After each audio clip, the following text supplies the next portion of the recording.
Bienvenue dans votre émission Maïcha. C'est encore une fois un plaisir de vous retrouver dans ce programme sur Mayotte la Première pour échanger autour des sujets qui parlent de la femme. Et aujourd'hui, nous avons deux spécialistes qui parlent et qui sont concernés par le droit des femmes. On parle souvent de la condition de la femme en général, faire un petit bilan, savoir tout ce qui a été fait en termes de démarches, en termes de prise de conscience, avec la déléguée régionale aux droits des femmes et à l'égalité des chances, Taslima Souleymana. Comment allez-vous? Très bien, merci Youmna. Merci d'avoir répondu à cette invitation. Avec vous, on va essayer également de faire le parallèle avec la religion, puisqu'on s'appuie beaucoup de cette religion pour le quotidien, pour la condition également de la femme, pour les droits de la femme à Mayotte, d'où la présence du Kadi Liadji Aya avec nous. Comment allez-vous? Très bien, Youmna. Merci encore une fois d'avoir accepté de faire ce duo dans Maïcha. Je crois que c'est un duo d'ailleurs qu'on n'a jamais réuni ici dans cette émission et pourtant on sait que depuis quelque temps vous travaillez énormément ensemble, Taslima, avec le Kadi, avec l'institution Kadial à Mayotte. Pourquoi est-ce que vous avez justement voulu les avoir à vos côtés pour vous accompagner dans vos démarches? Alors oui, ça a été essentiel dès le début parce que je sais qu'à Mayotte, l'autorité religieuse représentée par les cadis est encore très importante. Et c'était essentiel pour moi. D'ailleurs, quand j'ai pris mes fonctions, il y a maintenant 3 ans et demi, j'étais allée à la rencontre du grand cadi. Parce qu'il faut savoir que dans chaque commune, il y a un cadi, mais qu'il y a le grand cadi qui est à la tête de tous ces cadis. Donc j'étais allée le voir pour lui demander un peu ce partenariat. Et c'est lui qui m'a désigné Monsieur Liadji Aya, Kadi de Rakwa, comme partenaire direct, interlocuteur direct sur mes sujets. Et c'est comme ça que nous avons pris contact et que depuis tout ce temps, nous travaillons ensemble, que ce soit pour des réunions, pour des échanges, avec le réseau de partenaires, avec le réseau d'acteurs, et particulièrement sur les sujets liés aux violences faites aux femmes. Et c'est comme ça que depuis tout ce temps, nous travaillons en partenariat. Et je le remercie, je profite de ce temps accordé pour le remercier de son engagement et mobilisation pour toutes les fois où on a eu à travailler, on l'a sollicité. Et je sais qu'aussi mes réseaux d'associations n'hésitent pas aussi à le contacter en cas de besoin, notamment l'ACFAV, pour intervenir auprès d'un public particulier sur un sujet particulier selon les besoins identifiés. On rappelle également que cette émission est enregistrée justement dans cette période, cette semaine, puisque pour vous c'est toute l'année, mais il y a aussi une semaine où vous concentrez vos actions dans le cadre donc, de cette journée de lutte contre les violences faites aux femmes. Donc il y a eu beaucoup de choses qui ont été faites à Mayotte, des conférences, et on va justement rester dans ce volet-là, les violences faites aux femmes. Quelques chiffres, quelques témoignages, voilà, qui ressortent un petit peu de cette problématique ici. Alors par rapport à ces problématiques, s'il y a un chiffre que j'aimerais donner, c'est le féminicide que nous avons eu cette année 2023. Le premier féminicide officiel. Jusqu'à maintenant, au niveau des chiffres officiels, encore une fois, on était à 0 féminicide. Mais depuis, malheureusement, cette année 2023, nous avons eu un féminicide. Preuve que nous devons continuer ce combat contre ce fléau, contre les violences faites aux femmes. Les femmes, parfois, elles se retrouvent justement dans ce cercle, dans ce foyer, avec un homme violent. Elles n'ont parfois peut-être pas la possibilité de sortir justement de ce foyer où elles sont régulièrement victimes de violences. C'est dû à quoi? Pourquoi est-ce que... Parce qu'à l'extérieur, à chaque fois, on dit si on te frappe, mais prends tes affaires et prends tes enfants et va-t'en, quitte-le. Mais ce n'est pas si facile que ça, en fait. Oui, ce n'est pas si facile, parce qu'il peut y avoir une emprise, tout simplement. Il peut y avoir aussi des sentiments. Il y a les enfants, il y a énormément de choses qui rentrent en jeu. Donc, ce n'est pas évident. C'est pourquoi il est aussi important de changer ce regard que nous pouvons porter sur les femmes. Ces préjugés que nous pouvons avoir, penser et dire, parce que c'est une double peine que nous imposons à ces femmes victimes. Parce que déjà, c'est très difficile pour elles au quotidien, mais aussi le fait qu'il y ait ces jugements, ces préjugés, c'est les condamner une deuxième fois. Au mieux, les écouter, laisser les accompagner au mieux. C'est pourquoi même une écoute est essentielle. Et c'est ce que j'aimerais passer comme message, vraiment de changer le regard et aussi être à l'écoute et dans la bienveillance. Parce que c'est petit à petit, sachez qu'une victime qui vous raconte, qui reconnaît son statut de victime est déjà un pas énorme énorme vers la fin de ce calvaire. Et donc, ne serait-ce qu'une écoute favorise, en tout cas, le chemin. Donc, soyons bienveillantes. Kadi, merci encore une fois d'être avec nous aujourd'hui. On l'a dit, vous travaillez sur beaucoup de sujets maintenant avec la délégation aux droits des femmes et puis voilà, avec toutes les associations d'aide aux victimes qui vous invitent. On est resté forcément sur ce cadre-là, les violences faites aux femmes. On parlera d'autres sujets. Que dit, puisqu'on s'appuie beaucoup sur la religion pour gérer le couple, la famille, la femme, quand on essaye de gérer la femme, que dit la religion justement sur ces violences? Violence se compose en 4-5 qualités de violence. Le Coran a banni, j'allais dire, c'est pas seulement que le Coran, mais toutes les législations presque, ils sont interdits ces qualités de violence. Il y a la violence psychologique, il y a la violence physique, il y a la violence économique, administrative et sexuelle. Toutes ces qualités de violence, c'est interdit. Quand le Coran parle de couple, il parle de deux choses, mawadda wa rahma, affection et miséricorde. Wa min ayatihi, parmi ces signes, an khalaqa lakum min anfusikum azwaja, il a créé de vous et pour vous azwajan, des femmes, litaskunu ilayha, pour qu'il soit de réconfort, paix, tranquillité, stabilité pour vous. Wa ja'ala baynakum, Dieu a mis entre vous et vos femmes mawaddatan, affection, wa rahma, et miséricorde.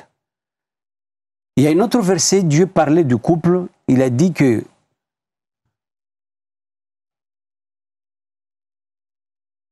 wa akhadna minkum mithaqan ghalidha. Wa akhadna minkum, les femmes, ils ont pris minkum, de vous, les hommes, mithaqan, contrat ghalidha, vraiment solide.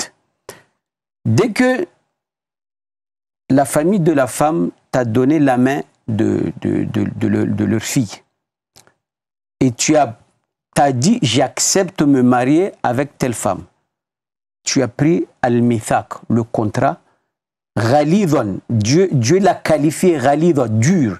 Ça veut dire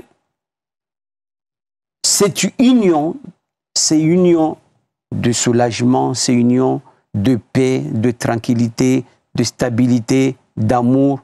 Alors, si tu viens de faire le contraire, c'est pour cela que le prophète sallallahu alayhi wa sallam a dit le meilleur, top au top parmi vous les hommes, khayrukum li ahlihi, c'est le meilleur parmi vous envers ses femmes. Donc, pour être un homme meilleur et reconnu, si je comprends bien, dans la religion, c'est l'homme qui accompagne, et accompagne aime sa femme. Et qui aide sa femme. J'imagine.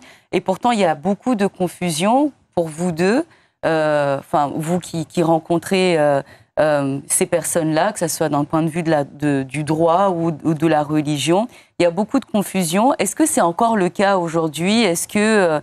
je ne sais pas, une femme a réellement besoin de l'autorisation de son mari pour réussir, pour travailler professionnellement, voilà. Est-ce qu'il y a encore toutes ces autorisations à obtenir? Et surtout, Kadi, avant de donner la parole à Taslima, surtout que quand on voit que certains s'appuient justement de ces versets et pour dire que une femme qui fait du mal, on a le droit de la punir, que la femme, elle a le droit... Elle doit absolument avoir l'autorisation du père ou du mari pour réussir. S'il n'y a pas de père, il n'y a pas de mari, il y a le grand frère. Enfin, il y a toujours l'autorité masculine, en fait, qui tourne autour de cette femme. Est-ce qu'on a réellement besoin, dans la religion, de l'autorité d'un homme, de l'autorisation d'un homme pour faire quelque chose, pour se marier, pour travailler, pour aller à l'école, pour utiliser son argent, encore en 2023? Pas du tout. C'est pour cela que j'ai commencé à citer les qualités de violence. Violence économique. Qu'est-ce que ça veut dire, violence économique? c'est que nous voyons cette femme-là, c'est une femme très intelligente, qui a ses diplômes, qui a, et la femme reste à la maison. Pourquoi tu ne travailles pas? Juste, mon mari ne veut pas que je travaille, ça s'appelle la violence économique. Et prendre son argent, ça c'est la violence économique. Violence administrative, ça regarde aux femmes étrangères. Le monsieur lui fait une barrage pour qu'il n'aille pas chercher ses dossiers, ses papiers. Ça s'appelle violence administrative. Alors, violence économique. La femme n'a pas besoin de l'autorisation de son mari pour aller travailler. Il n'est pas sa fille. Il est son conjoint. Et l'islam dit que l'argent de la femme, c'est son argent. C'est son argent. Mais l'argent du mari, c'est leur argent. Et c'est le mari qui s'en occupe, la maison. La femme peut décider que moi, je ne vais pas travailler. Et c'est bon. Ça reste comme ça là. Si c'est elle qui accepte... Si c'est son choix, ça passe. C'est son choix, ça passe. S'il veut travailler, il peut travailler. Le prophète sallallahu alayhi wa sallam, sa première femme, Khadija, elle était commerçante. Quand le prophète l'a mariée, il a trouvé cette femme-là. C'est que la femme, quand il a visé au prophète Mohammed, le prophète, il était un orphelin, il était pauvre, mais la femme, elle était très intelligente. Les riches de la Mecque voulaient aller la marier lorsque son mari est décédé. Mais la femme a refusé. La femme a visé au prophète Mohammed. Et le prophète, il a vu ses caractères, ses qualités. Alors, quand le prophète l'a mariée, pourquoi le prophète ne l'a pas dit, écoute, les femmes restent à la maison, c'est les hommes qui partent travailler? Pas du tout. Le prophète va au nord, la femme part au sud, ils vont leurs marchandises. Mais ce sont des... Moi, je ne sais pas exactement, les gens pensent quoi? Vous savez... On va poser la question aussi à Taslima. Est-ce qu'elle rencontre ce genre de femmes qui se sentent aussi sous l'emprise peu importe, de cette autorité masculine qui l'empêche d'évoluer, qui l'empêche de pouvoir profiter de tous ses biens? Oui, tout à fait, mais en plus qui se traduit sous le poids de la tradition, de la culture. Parce qu'il y a, oui, une bonne épouse écoute son mari. Donc il y a ce mélange entre notre culture, nos traditions et le souhait d'une vie en fait de femme qui souhaiterait avoir une vie professionnelle. Parce qu'il y a le côté, encore le poids de la société finalement aussi, de l'image, parce qu'on est sur une île, il y a on se connaît tous. Voilà, l'interconnaissance, la communauté qui est là aussi pour valider aussi finalement notre place. Dans la société. Voilà, dans la société, en tant qu'épouse, en tant que mère. Donc finalement, il y a beaucoup de ça, oui, qui pèse sur les femmes. Combien même aujourd'hui, de plus en plus de femmes refusent ou se rebellent un peu, ou reconnaissent que c'est pas normal. Et d'ailleurs, je trouve que c'est très bien parce que déjà, c'est prendre conscience que oui, c'est pas normal parce qu'on se laisse guider par ces codes sociétaux qui nous dictent un peu ce que nous devons accepter ou pas dans le couple. Et donc ça, c'est des choses aussi que vous essayez de faire changer. Mais finalement, qui doit changer de façon de voir? Est-ce que c'est la femme ou est-ce que c'est l'homme qui l'accompagne? Les deux. Moi, j'estime que ce sont les deux. Déjà la femme, pour déjà avoir cet éveil de conscience, de se dire non, je suis en droit d'avoir... D'ailleurs, on est en France, les lois, quand on parlait, ça a été évoqué tout à l'heure, le fait pour une femme de travailler, il y a eu des lois pour ça, pour autoriser ne serait-ce les femmes à avoir un compte en banque. Avant, ce n'était pas possible, ou avoir l'autorisation. Avant, c'était aussi, il fallait l'autorisation du mari pour qu'une femme travaille. Donc, pour dire que même la législation a fait en sorte qu'on puisse avoir ce droit, donc à nous aussi en tant que femmes, de faire prévaloir ces droits, et puis pour les hommes aussi, de respecter cela.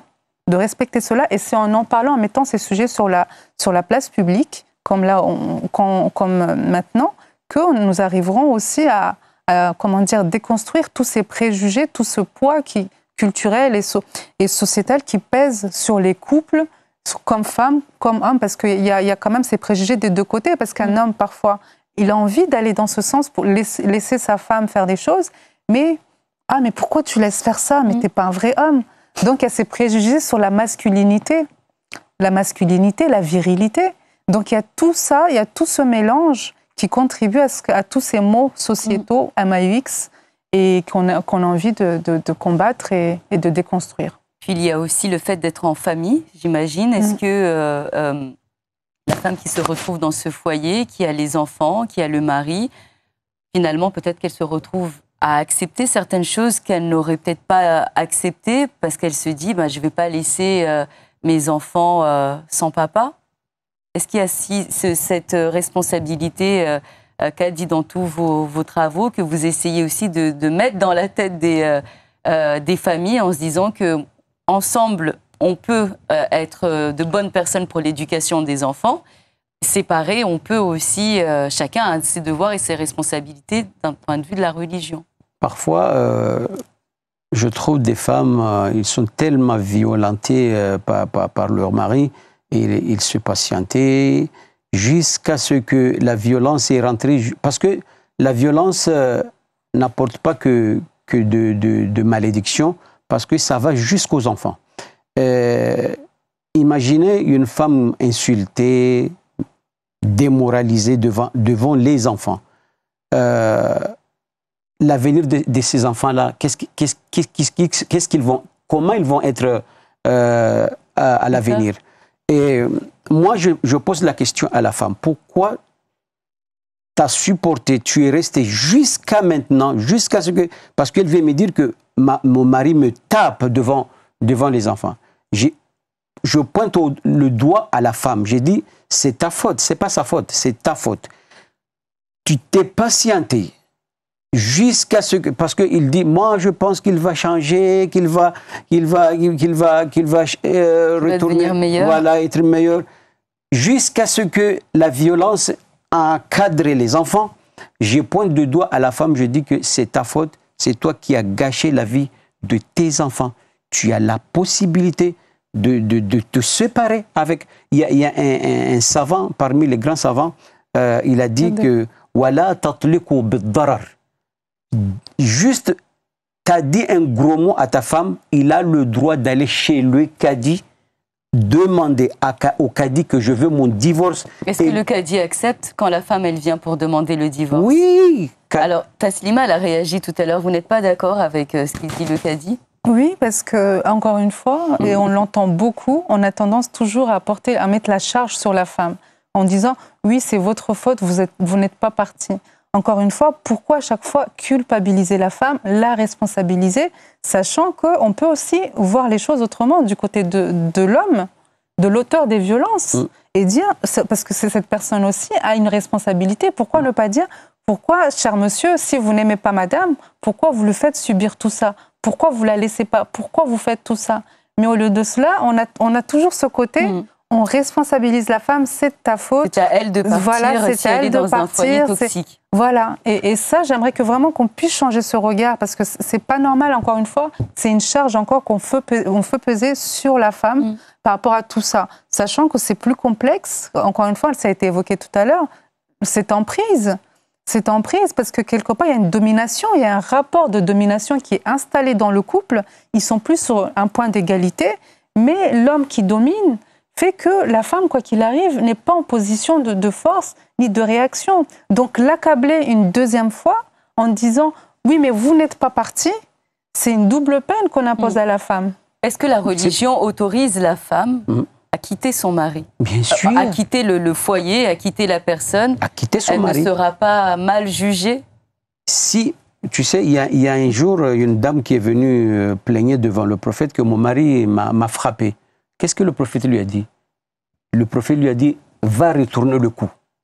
Parce que dans un couple, nous ne sommes pas là pour se battre, juste c'est pour l'amour, pour s'aimer. Ça, c'est ce qui est écrit, mais Exactement. La réalité, elle est différente, malheureusement. Exactement, c'est pour cela que je dis, si l'optistique là, le mari qui est méchant là, en train de te tabasser, de te humilier, il ne change pas. Pourquoi tu y restes? Mais peut-être parce qu'il y a une peur. Et comment est-ce qu'on fait? Comment est-ce qu'on fait tous les deux? Voilà, parce que j'ai bien compris que... Je vous comprends tous les deux. Ça veut dire que Kadi, on comprend que cette femme, elle doit avoir le courage. Exact. Elle doit être courageuse et partir. Et on comprend, Taslima aussi, quand vous dites que malheureusement, tout le monde n'a pas ce courage et on a peur de se dire mais qu'est-ce que je vais devenir si je sors de là? Est-ce que j'aurai un endroit où dormir? Est-ce que j'aurai de l'argent pour donner à mes enfants, pour nourrir mes... Voilà, c'est ce qui appelle justement ce cercle vicieux où je sais qu'on me fait du mal, mais malheureusement, j'ai peur de quitter cet endroit. Qu'est-ce qu'on fait aujourd'hui à Mayotte, que ce soit par vous, Kadi, pour lutter contre toutes ces formes de violence? Moi, je commence à faire la médiation, comme Madame Taslima l'a montré, à messieurs, l'a montré la valeur d'une femme, qu'est-ce que ça veut dire la femme. Dieu a créé la femme, l'homme par la terre. C'est pour cela que l'homme, il va à droite, à gauche, travailler par terre. Mais Dieu a fait sortir la femme du code de l'homme. Ça veut dire quoi? C'est gâter cette femme-là. C'est pourquoi, c'est quoi ça? C'est d'être avec elle convenablement, lui dire des mots doux. C'est pour cela que la femme elle ne supporte pas un mari qui est là comme un poteau ou fâché tout le temps. Ça, la femme ne supporte pas ça. La femme, comme elle est sortie de quelque chose qui est vive, qui bouge, elle aime un mari qui est en train de bouger, de lui dire des mots. Alors, dès que le mari, il est comme un poteau qui se plaintait comme ça, là, la femme, elle ne va pas bien. Je te dis, Yumna, dire à une femme que je t'aime, que tu es belle, t'as réglé tous ces problèmes. C'est ça ce que l'islam nous force, nous dit, nous les hommes, à être avec nos femmes. Si tu ne l'aimes pas, mieux vaut la divorcer. Et moi, parce qu'il y a des hommes qui disent « je ne divorce pas ». Et il y a deux personnes qui divorcent dans un couple. Le mari ou le cadi. Cadi, la double casquette. Cadi peut marier une fille si la famille refuse que cette fille-là se marie avec celui qu'il aime. Et Cadi peut divorcer à l'intention de la femme. Si la femme est venue demander que je ne peux plus rester avec le monsieur-là, Cadi ne va pas venir juste parce qu'il a entendu que le gars tabasse sa femme, divorce. Non. Si la femme à la demande de la femme. D'accord, donc en fait on peut divorcer, partir et puis laisser le monsieur qui croit que les gens sont encore mariés. Tout à fait. Je vous embête. Merci beaucoup, Kadi, pour toutes ces précisions. Il ne reste plus qu'une minute. Taslima, on peut peut-être rappeler où est-ce que, du coup, le Kadi m'a déconcentré, où est-ce qu'on peut vous retrouver, toutes les actions que vous mettez en place, et surtout si on a besoin d'aide et d'écoute. On a compris, il y a le Kadi qui est là pour nous écouter, et de votre côté également. Oui, voilà. Alors, pour me contacter via les médias, les réseaux sociaux, mais aussi sur le site de la préfecture, mais sinon via notre réseau d'acteurs, parce qu'encore une fois, j'œuvre pas toute seule, mais c'est vraiment avec un réseau d'acteurs institutionnels et associatifs qui sont là pour répondre aux besoins de toutes les femmes, que ce soit une écoute, un accompagnement pour des procédures judiciaires notamment, ou pour des démarches administratives. Donc il y a ce réseau d'associations qui est là, qui est à l'écoute, mais bien sûr on peut passer par moi, où je mets en contact selon le besoin identifié, mettre en contact la personne avec le professionnel qui sera le mieux pour répondre à ce besoin et sa demande. Merci beaucoup d'avoir répondu à cette invitation tous les deux. Et on continuera de vous retrouver ensemble, même si on n'est pas totalement d'accord sur tout. Mais on se retrouve ensemble pour toutes les actions que vous menez avec l'institution Cadial et vous avec la préfecture, toujours pour lutter contre toutes les formes de violence. Merci beaucoup à tous les deux. Merci. Vous pouvez revoir toutes ces émissions et revoir aussi les conseils du Kadi qui ont été évoqués dans cette émission sur notre site internet Mayotte La Première. Et on se retrouve très vite pour une nouvelle émission et un nouveau rendez-vous de Maïcha.